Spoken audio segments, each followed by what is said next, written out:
We zitten op het hoofdkantoor van Google in Nederland. En naast mij zit Neil Mohan. He is the CPO of YouTube. So he's the boss of the YouTube product. What's your function? I'm responsible for all of YouTube's products, for our users, for our creators. You know, obviously we have large teams of product managers and designers that are actually building our products, but I help guide the direction and priorities and our roadmaps. Oké, het is een belangrijke man dus. Ik heb jullie gevraagd om vragen te stellen aan Neil. En ik heb de vragen die het meest geliked zijn en die ik zelf ook het meest interessant vond, even hier op een rij gezet. En ik mag die dus nu gaan stellen. The question that got the most likes is why do so many videos get demonetized? It was a question originally from High Class. Thanks. Okay. So really, and I think you know this very well, the primary means through which monetization happens on our platform is through advertising. And we, over the course of the last year, have revised our advertiser-friendly guidelines, which are the part of the community guidelines that are about suitability of content for advertising, etc. And the reason we did that was to make it very clear to not just our advertisers, but to our creators, the type of content that is suitable for advertising. And you know, if you have an excessive amount of profanity or violence or that sort of content, then it may not be suitable. And sometimes people think that YouTube is too strict on that. Yeah, I mean, the guidelines are very clearly spelled out, and so I actually think the most important thing we can do for advertisers and our creators is to be crystal clear about them, because the worst is if those guidelines are vague and the decision is flip-flopping and you're not really sure what to do. And so our focus has actually been on precision and stability, and as a result, over the course of the last few months, the number of monetization kind of flip-flopping and demonetization issues is actually down 90%. And that's actually resulted in a 50% reduction in the amount of monetization appeals that have been happening. Of course, we want to continue to lower that further and further.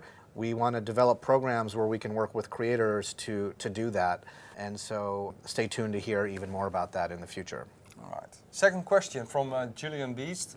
How does the trending page work on YouTube? Because it's not always the videos with the most views. Yeah, so trending is meant to be a place that does a couple of things. One is it's meant to highlight, as the name suggests, videos that happen to be trending in a particular moment on a day in a particular country. And trending is not necessarily, as you said, maximum number of views, but it's also combining other signals. So views is one part of it. Another part of it is the trajectory and change of those views. So for example, you could have started in the morning with a relatively small amount of views, but if that's growing very rapidly, then that might be making it a candidate for trending.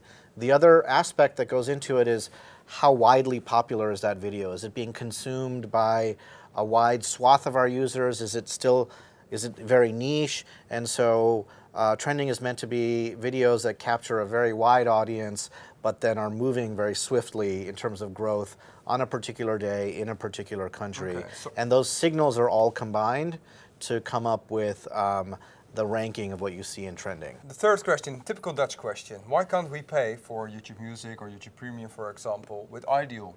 Do you know what Ideal is? I do.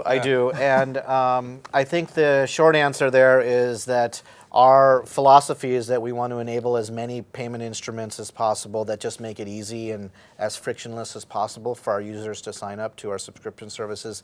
I believe that Google Play used to support that before the merger with YouTube Music, and so that's an area where you can look forward to developments in the future. Wordt in orde gemaakt, dus. Why is there no YouTube Premium without YouTube Music available? That's a question I got a lot when I made a video about YouTube Music and YouTube Premium. Why just can I pay like €2? Maybe 4. Yeah, so that's the other thing, is it's not clear exactly what the price point for that would be. But one of the pieces of feedback we got, and I think some of your viewers would know this, is YouTube Premium is a new service that we launched, but we've had a service called YouTube Red since 2015 in a handful of markets, in 5 markets. And one of the things that caused us to change the SKUs that we offer and the name was to actually be very crystal clear about the value proposition. And so now I think that we have at least a very easy to understand value proposition, which is first and foremost, you get a music service. And that is a very big use case for YouTube. You know, a lot of our users discover new music on YouTube all the time, and you get it with background, ads-free, downloadable, but you get that on the YouTube Music app. And so the way that we position Premium is that if you want those characteristics on all of YouTube, including the main app, plus access to original content, then all you need to do is pay $2 more. And in our testing, it just is a much clearer value proposition to our users to explain the SKUs that way. The streaming music market, and especially in the Netherlands, is already quite big. So many people already have a service, so they don't want to go to another service. And I know I understand the login and the business side of this, but yeah, I'm very optimistic, and I think that as users use our YouTube Music app and play around with it more, I think that they will notice things about it that are unique characteristics of YouTube Music, and I hope all of your users will at least give it a try, because we're very proud of the app. We think that we have a corpus of music content that's unique to YouTube. We think that we can connect fans with artists in a way that's truly unique to YouTube, and we think that in the long run, what we can do from a personalization standpoint around the context that you're in and the type of music you listen to will create really magical and delightful moments for all of your users. So I give it a try. Right. All right, this is one very futuristic one. Will it be possible to see holograms via YouTube in the future? You know, I never like to predict 100% sort of what the YouTube consumption experience is going to be like, even a few years in the road. Today, for example, 70% of YouTube consumption happens on mobile devices. Would you have predicted that 10 years ago? No. You know, the fact that the living room is our fastest growing screen, like we would just not have thought about that. We invested in 4K technology for YouTube back in 2010, so 8 years ago. And now obviously it's one of the leading ways in which people consume you know, high quality content, especially on large screens. And I think that our philosophy, especially from a product development standpoint, needs to be sort of to continue to push the boundaries in terms of formats, in terms of technologies. And so that's why we're doing everything from, you know, from virtual reality to vertical video to more emphasis on live video. We've invested in things like 360-degree video for several years now.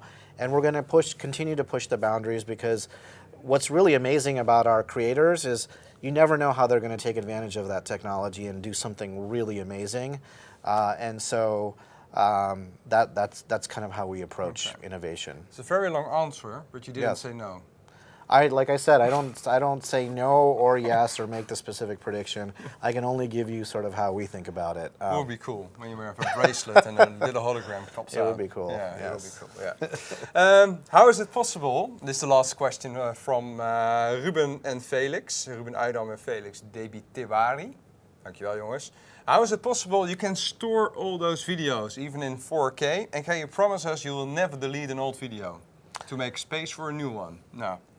Which we don't, as you know, and I think all I would say there is that YouTube is very fortunate to be a part of Google.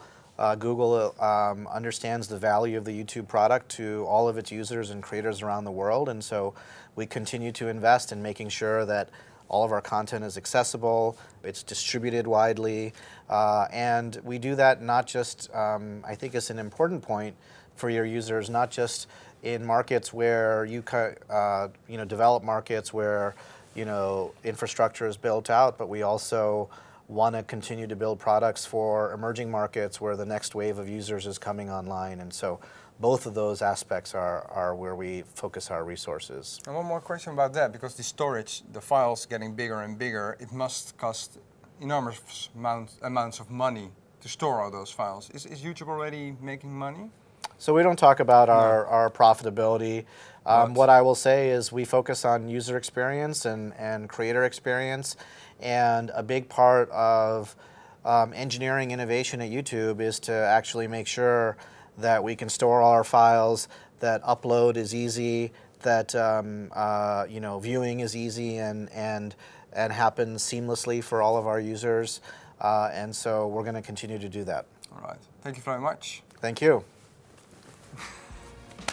Oké, dit waren de antwoorden op jullie vragen. Ik hoop dat jullie het leuk vonden. Laat vooral natuurlijk weer achter in de comments wat jullie van dit interview vonden. Geef een duim omhoog. En vergeet niet te abonneren, want we moeten dus naar die 50.000 subscribers toe, jongens, eind van het jaar. Tot de volgende!